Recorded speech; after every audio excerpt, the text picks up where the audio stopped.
Hello friends and welcome to history simplified for you.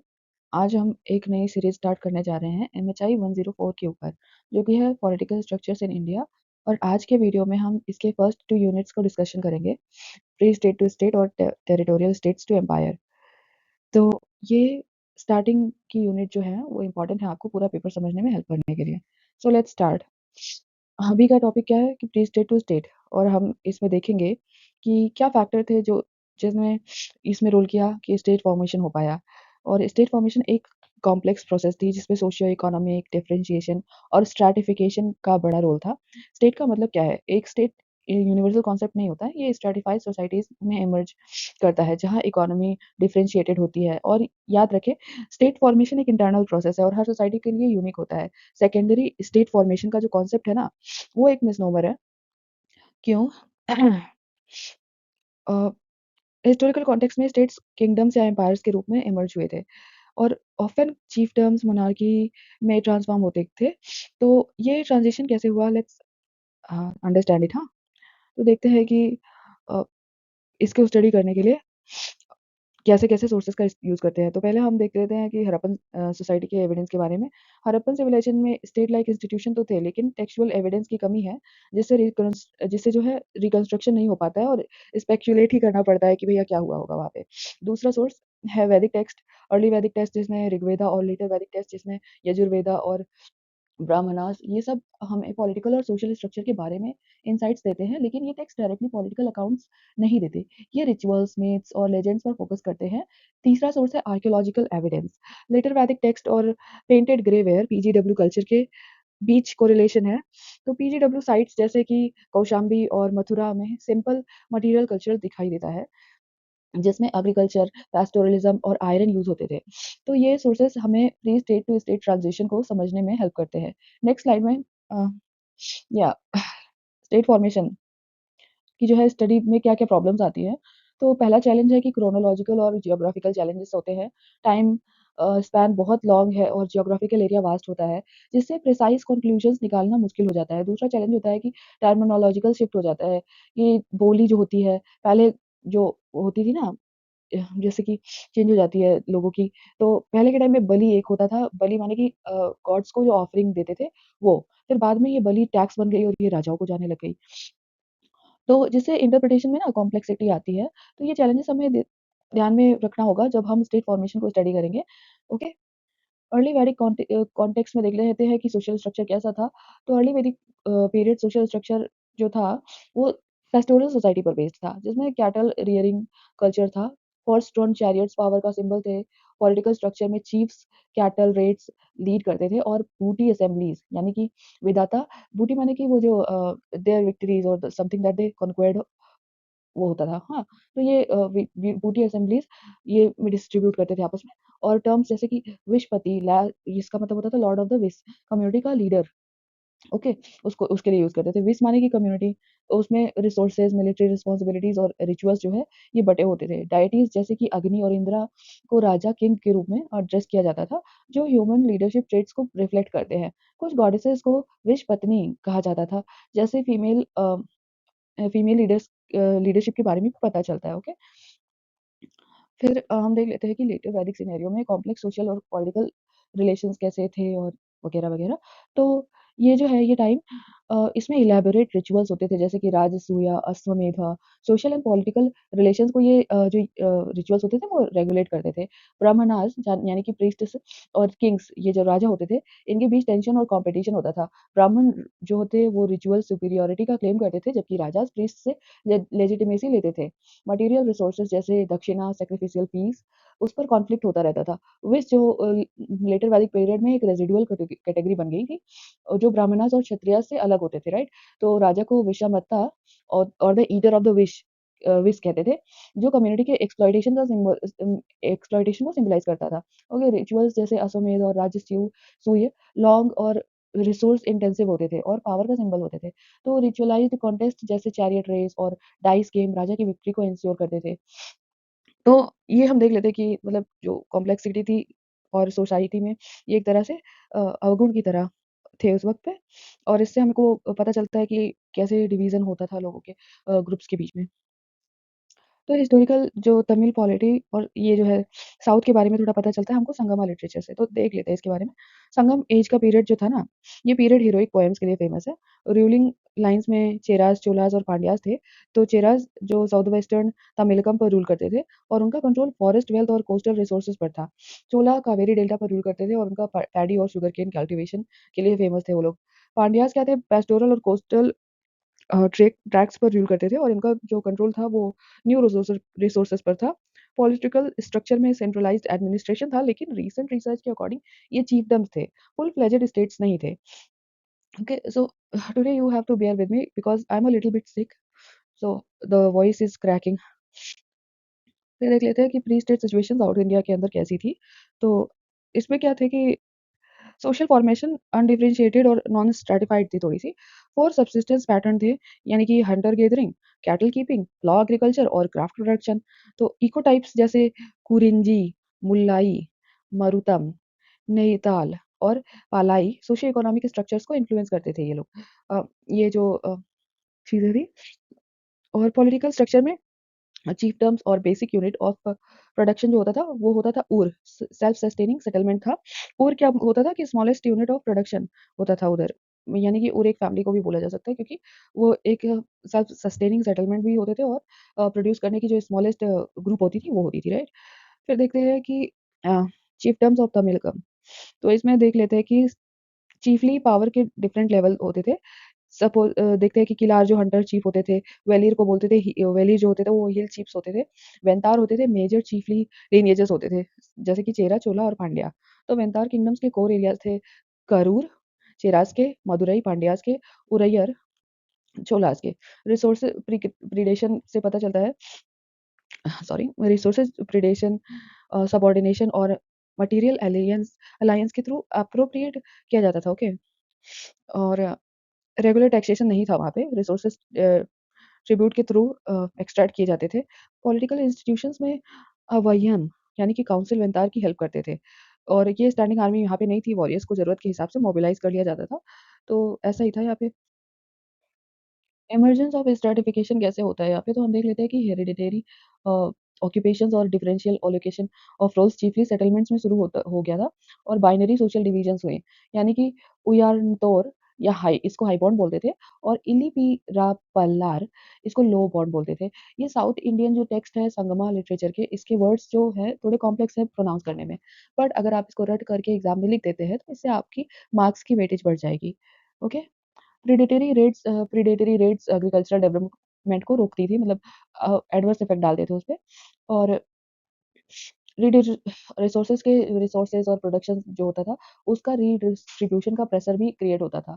Brahminical influence हेरेरिकल ordering में की role play करता था। लो agriculture के स्प्रेड ने क्लास स्ट्रक्चर्ड सोसाइटीज को 5th to 6th सेंचुरीज तक जो है खींचा।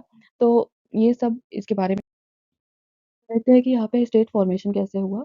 तो 6th सेंचुरी एडी में पल्लवा, पांड्या, चेरा, चोला, ये रूलिंग हाउसेस का इन सबका इमर्जेंस हुआ। वेट राइस एग्रीकल्चर और न्यू प्रोडक्शन रिलेशंस ने क्लास स्ट्रैटिफिकेशन को जन्म दिया।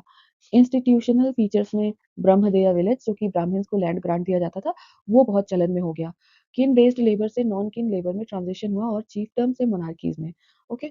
सोशल हायरार्की में लैंड होल्डर्स, लीज होल्डर्स और प्राइमरी प्रोड्यूसर्स थे। तो इनके भी नाम हैं, ब्रह्मदेया किलावार यानी कि लैंड होल्डर्स, कारालार यानी कि लीज होल्डर्स, अतिवालार यानी कि प्राइमरी प्रोड्यूसर्स। ये थोड़े से जो टर्मिनोलॉजीज है इसको साइड में लिख करके आप रट सकते हैं। हेरिडिटरी राइट्स ऑन लैंड और स्ट्रक्चर्ड एग्रेरियन लोकेलिटीज, नाडू का कॉन्सेप्ट शुरू हुआ। तो ये जो है नाडू वगैरह का कॉन्सेप्ट भी शुरू हुआ। तो हम देख लेते हैं कि फिर इसका समरी। वैदिक पीरियड में लीनियज बेस्ड सोसाइटी था, हाँ, स्टेट का ट्रांज़ैक्शन हुआ वगैरह, वगैरह। फिर उसके बाद ये जो है सोशल जो है स्ट्रैटिफ़िकेशन, उसके बारे में आपको थोड़ा एक्सप्लेन कर ही दिया है। साउथ इंडिया में प्री स्टेट चिefdoms 6th सेंचुरी एडी तक स्टेट में इवॉल्व हो गए। अग्रेरियन एक्सपेंशन और स्ट्रैटिफ़िकेशन ने स्टेट फॉर्मेशन को जो है चालू किया और बस दैट्स इट। तो ये तो अब हम यूनिट 2 की तरफ चलते हैं। बुद्धा के एज में 16 महाजनपदास थे। ग्रेट स्टेट्स का जो 16 महाजनपदास थे उनका गैंगेरिक प्लान में उदय हुआ। और उसके बाद देखते हैं कि पेनिनसुला इंडिया और other regions culturally under developed थे।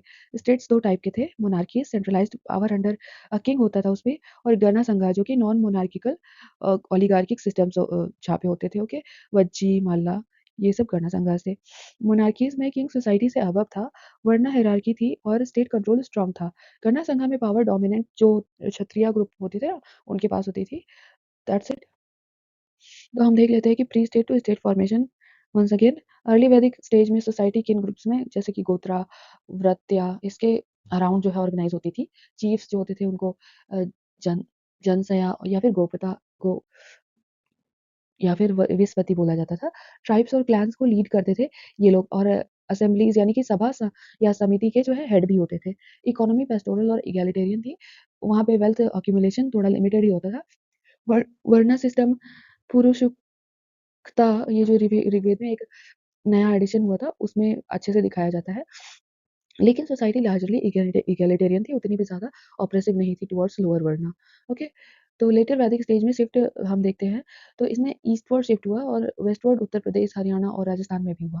Painted grey ware, PGW culture later Vedic text से एसोसिएटेड है। एग्रीकल्चर में व्हीट, राइस, पल्सेस और लेंटिल स्टेपल बन गए। रिचुअल्स जैसे कि राजसूया और अश्वमेधा सैक्रिफाइस ने राजा यानी कि किंग की स्टेटस को एलिवेट किया। सोशल स्ट्रैटिफिकेशन में राजनया, क्षत्रिय या ये वॉरियर क्लास थे, ब्राह्मण्स प्रीस्ट होते थे और ये पावर एलिट बन गए।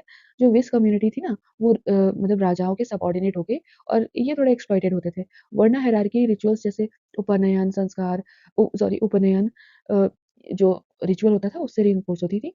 तो ये हो गया इसके बारे में। नेक्स्ट हम देखते हैं कि बुद्धा के एज में टेरिटोरियल स्टेट्स का उदय कैसे हुआ। तो टेक्नोलॉजिकल एडवांसमेंट्स जैसे आयरन टूल्स ने डीपर प्लाविंग और सॉइल ब्रेकिंग को इनेबल किया। वेट पैडी ट्रांसप्लांटेशन ने सरप्लस प्रोडक्शन को जन्म दिया, और सरप्लस ने ट्रेड, टैक्सेस और स्ट्रैटिफाइड सोसाइटी को सपोर्ट किया। धर्मसूत्र लिटरेचर ने वर्ण डिविजन्स को जस्टिफाई किया और इनइक्वालिटी को इंस्टीट्यूशनलाइज किया। टैक्सेशन में बलि जो होता था उसको टैक्स बोलते थे। ये फिर कर जो लेवी टैक्स होता था वो ऑफिशियल्स को बाला सदका और करकरा भी बोलते थे। इनके थ्रू जो है टैक्स कलेक्ट किया जाता था वहाँ पे। ओके, तो रोमिला थापर जी का भी रोल देख लेते हैं कि रोमिला थापर के अकॉर्डिंग लीनियर सोसाइटी से हाउस होल्डिंग इकोनॉमी में ट्रांजिशन हुआ वहाँ पे। सीनियर लीनियज राजा जो होते थे रिसोर्सेज कंट्रोल करती थी, जबकि जूनियर लीनियज विस लेबर प्रोवाइड करते थे। हाउस होल्डिंग इकोनॉमी में एक्सटेंडेड फैमिलीज लैंड कल्टिवेट करती थी और नॉन किन लेबर हाउस होल्ड में इंटीग्रेट हो गया। वर्ना फॉर्मेशन में राजन्या क्षत्रिय बन गए और विस वैश्य बन गए और लेबरर आर्टिजन्स शूद्र बन गए। अग्रेरियन एक्सपेंशन ने यंगर जनरेशन को न्यू लैंड क्लियर करने को एनकरेज किया, जिससे कम्युनिटीज का फिशनिंग हुआ। तो ये था रोमिला थापर के अकॉर्डिंग भी स्टेट फॉर्मेशन कैसे हुआ। अब देख लेते हैं गण संघर्ष के बारे में। तो इनका जो है नॉन मोनार्किकल ओलिगार्किक सिस्टम था, और मिडल गंगा वैली में माइग्रेशन, पॉपुलेशन प्रेशर और लीनियज फिशन के कारण इनका उदय हुआ। जनपद टेरिटरी क्षत्रिय क्लैन जैसे साक्या, कोलिया और लिच्छवी के नाम पर नेम किया गया। पॉलिटिकल स्ट्रक्चर में लैंड क्षत्रिय लिनियज के जॉइंटली ओन्ड होते थे और नॉन गिन लेबर यूज होता था। असेंबलीज में वोटिंग के थ्रू डिसाइड किया जाता था, और जो है रूलिंग लिनियज राजकुल के सब मेंबर्स इक्वल होते थे। सिंबल्स जो होते थे वो पंच मार्क्ड कॉइन्स पर एम्ब्रॉस्ड किए जाते थे ताकि उनकी आइडेंटिफाई किया जा सके। तो वहाँ पे मनी सिस्टम एग्जिस्ट करता था, इससे ये भी पता चलता है। ओके, तो देख लेते हैं मोनार्कीज क्या होते थे। ये मेच्योर स्टेट सिस्टम होते थे जिसमें सेंट्रलाइज्ड एडमिनिस्ट्रेशन और टैक्सेशन था। विलेज, मार्केट, टाउन और सिटी सेंट्रलाइज्ड कंट्रोल में थे। लैंड ओनरशिप या फिर गहपतीज हाउस होल्डर्स के पास होती थी, और टीनेंट लेबर प्रोवाइड करते थे। टैक्सेशन में बली, भाग, शेयर ऑफ द प्रोड्यूस और शुल्क कस्टम ड्यूटी कलेक्ट किए जाते थे। कोइनेज में कसपना कॉइन इंट्रोड्यूस हुआ। आर्मी जो है स्टैंडिंग आर्मी थी वहाँ की। इनोवेशन जैसे कि रथ, मुसाला, चैरियट और नाइफ, ये सब जो है इन्वेंट हुए। महाशिला कंटिका, ये कैटअपल का एक एग्जांपल है, वो भी इन्वेंट हुआ। रिचुअल्स जैसे अश्वमेध और अगेन वाजपेयी रॉयल पावर को लेजिटिमाइट करते थे, और लैंड ग्रांट जो है ब्राह्मण को रिचुअल करने के बदले में गिफ्ट मिलता था। अब हम इंडिया के फर्स्ट प्रॉपर एम्पायर को देखते हैं जो कि है मौर्यन एम्पायर। इसका नेचर जो है सेंट्रलाइज्ड था, लेकिन इसका एक्सटेंड जो है उसके ऊपर बहुत डिबेट है कि वो कहाँ तक था। सोर्सेज जैसे कि अर्थशास्त्र, इंडिका और अशोकन इंस्क्रिप्शंस मौर्यन एम्पायर के बारे में इनसाइट्स प्रोवाइड करते हैं। सप्तांग थियरी के अकॉर्डिंग स्टेट्स के 7 एलिमेंट्स होने चाहिए, जैसे कि स्वामी माने कि किंग, अमात्या मतलब मिनिस्टर, जनपदा मतलब टेरिटरी, दुर्ग मतलब फोर्ट, कोस मतलब ट्रेजरी, दंड मतलब मिलिट्री, मित्र मतलब एलाई। ओके। एडमिनिस्ट्रेशन में रेवेन्यू टैक्सेस जैसे कि बलि, भाग, शुक्ल और कर, ये सब कलेक्ट किए जाते थे। लैंड कैटेगरीज में 4 तरह के लैंड होते थे: waste land, state land, communal land और प्राइवेट लैंड। ट्रेड में स्टेट इन्वॉल्वमेंट था और पंच मार्क्ड कॉइन्स भी वहां से पाए गए हैं। कहाँ से? मौर्यन एम्पायर के हिस्टोरिकल साइट्स से। ओके। यहाँ पे देखते हैं कि रीजनल डिस्पैरिटीज भी थे। मटेरियल कल्चर गंगा वैली में कॉन्सेंट्रेटेड था, जबकि अदर रीजन्स में कम था। मौर्यन पीरियड में दक्कन और कलिंगा में इकोनॉमिक और कल्चरल ग्रोथ हुआ। और बस ये सब थोड़ा है इसके बारे में। फिर ये चैप्टर कंक्लूड हो जाता है। तो स्टेटहुड का ट्रांजिशन एक कॉम्प्लेक्स प्रोसेस था, जिसमें टेक्नोलॉजिकल, सोशल और इकोनॉमिक चैलेंजेस आए और बहुत सारे चेंजेस भी हुए। गणना संघ इंसिपिएंट स्टेट सिस्टम थे और क्लैन बेस्ड गवर्नमेंट होती थी यहाँ पे। मोनार्कीज मैच्योर स्टेट सिस्टम थे, जिसमें सेंट्रलाइज्ड एडमिनिस्ट्रेशन और टैक्सेशन था। मौर्यन एम्पायर इंडियन हिस्ट्री का पहला एम्पायर था जिसमें स्ट्रॉन्ग सेंट्रलाइजेशन और रीजनल डिस्पैरिटीज थे। तो ये था हमारा first 2 unit of the paper MHI 4। अगर आपको ये वीडियो अच्छा लगा हो तो please like, share and subscribe. और आप कमेंट सेक्शन में अपने डाउट्स भी लिख सकते हैं, अपने फीडबैक्स भी लिख सकते हैं। That will be helpful. और थैंक यू फॉर वॉचिंग।